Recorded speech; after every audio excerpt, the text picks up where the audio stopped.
What's up, everybody, and welcome back to another episode of the Kids Talk Sports podcast. And on today's episode, I'm going to be reviewing some trades from the NFL, some trades, some signings in free agency.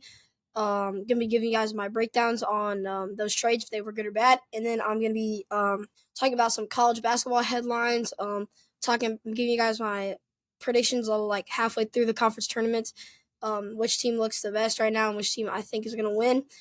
And then just like some headlines on games and injuries and some updates. And then I have a question of the week for you guys to answer.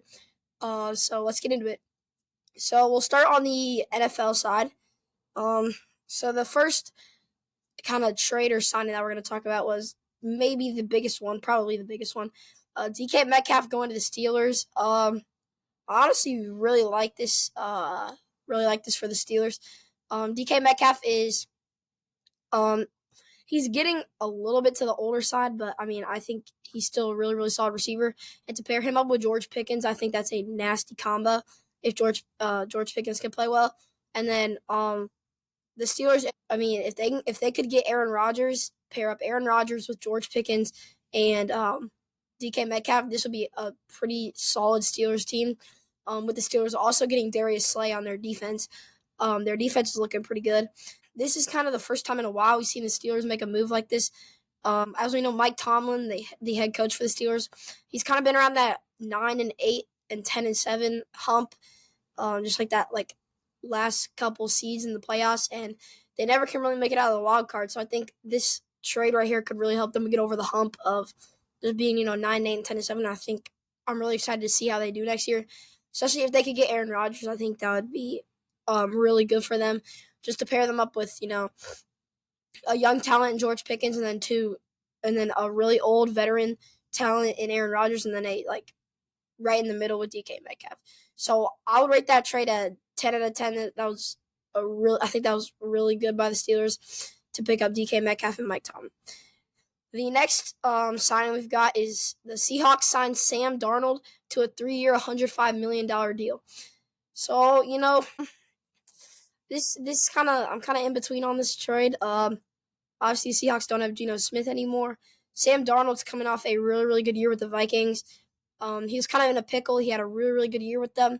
And then all of a sudden, we got, obviously, J.J. McCarthy got hurt, so you had to think about him. So it looks like the Vikings are rolling with J.J. McCarthy this season. But I don't really like this trade with the Seahawks. Or I don't really like this signing for the Seahawks, just because Sam Darnold had one good year. Just because he had one good year, I don't really think that I don't think he's gonna have a good year this year, especially with the supporting cast he has on the Seahawks right now with DK Metcalf gone and Tyler Lockett gone. Like this Seahawks team, I don't know if their offense is gonna be able to get it done. I think they're gonna need to pick up some pieces or get some receivers in the draft because they got a good running back in Kenneth Walker if he can stay healthy. Jackson Smith and Jigba is a really, really good receiver, really, really good young talent. So, they've got a base, but, I don't really like this by the Seahawks. But, you got to do what you got to do, and that's what they did. The next thing is Justin Fields to the Jets. I'm kind of also in between on this trade because, this signing because, Justin Fields, he had a really, really good start to the year last year with the Steelers, but then Russell Wilson was back, and Russell Wilson took the starting job. But I think this could be good for the Jets. Obviously, they released Aaron Rodgers. I really think the Jets. I think Garrett Wilson's a really, really good receiver to go with Justin Fields. I think Justin Fields still has a lot of potential. I just think he needs to be surrounded by good players. The Jets got Breece Hall, if he could stay healthy, he's really good. Garrett Wilson, if he could stay healthy, one of the best receivers in the league. I think in the draft, what they need to do, they need to get one more receiver. And then they need to boost their offensive line because their defense is really, really good.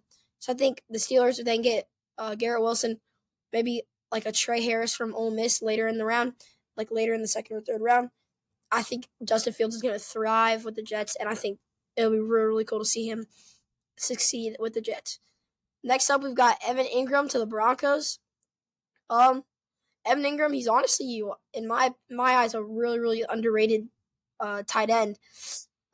He had kind of the whole Jaguars team kind of had an off year last year, but he's not that bad of a tight end. So I kind of like this with the Broncos. They had a really, really good year last year. Bo Nix, their starting quarterback. I think this will help him a lot because he kind of really only had Courtland Sutton to throw to. But they have a really good offense and also a really, really good defense. So I really like this trade by the Broncos. And then the Rams releasing Cooper Kupp.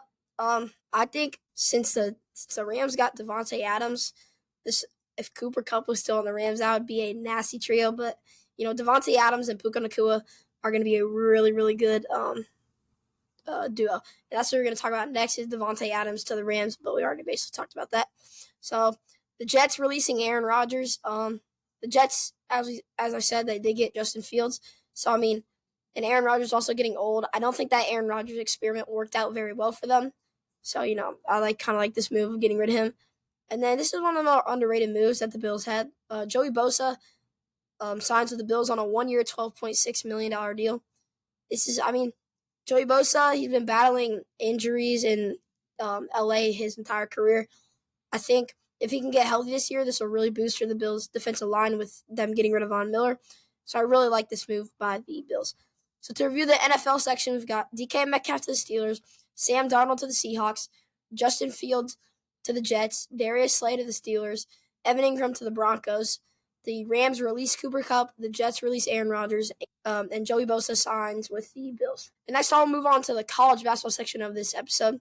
So we'll start off with some headlines. Texas, the 13th seed in the SEC tournament, upset Vanderbilt, the 12th seed in their first game, and then upset the 5 seed Texas A&M, who just beat Auburn in the second round. So Texas was one of those bubble teams for March Madness. They're right on the bubble. I'm pretty sure they were the first team out, so they were going to be the first team not to make it in March Madness. And now I'd like to say they're pretty comfortably in the tournament with a win against Texas A&M. As I speak, they're playing Tennessee right now. They were losing that, but this Texas team could be really dangerous in March Madness. This was one of the more crazy things that happened in the college basketball world that shocked everyone. Cooper Flagg left their ACC tournament quarterfinal game against Georgia Tech in the first half with what is now we figured out is an ankle sprain, and he was, as I'm speaking, the Duke North Carolina game should start soon, but he's expected to not play today. He should be back for March Madness. He has an ankle sprain, so we'll see how Duke does in the ACC tournament without him if he doesn't return. But hopefully he is back and ready to go for March Madness because they really need him. I don't think Duke is a Final Four team without Cooper Flagg, so they really need him. Louisville and Kentucky both win on game-winning shots. For Louisville, it was Chucky Hepburn. He hit.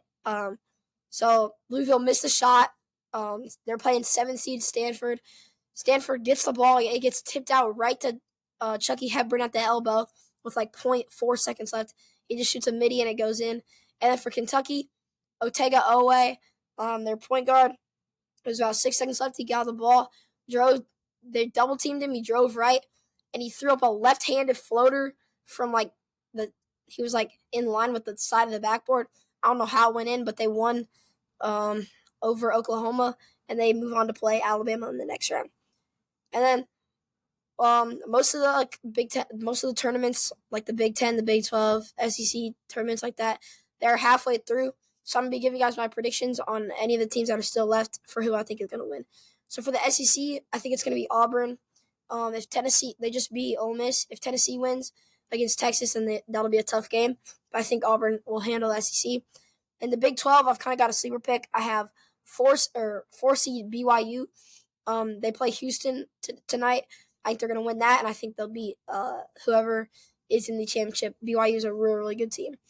And then in the Big Ten, I've got Michigan State. I don't see anyone that can beat Michigan State in the Big Ten. For the Big East, I got St. John's. Again, I don't see anyone that can beat St. John's. And for the ACC, I've got Clemson.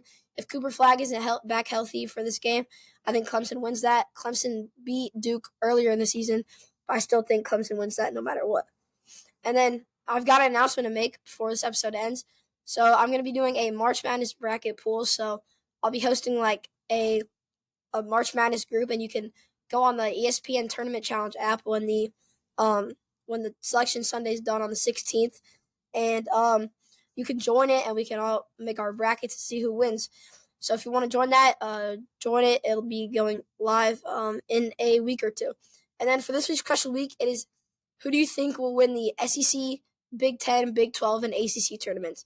Again, what are your predictions for who you think will win the SEC, Big 10, Big 12, and ACC tournament? And as always, thank you guys so much for listening. I hope you enjoyed this episode. I will see you next time. Peace.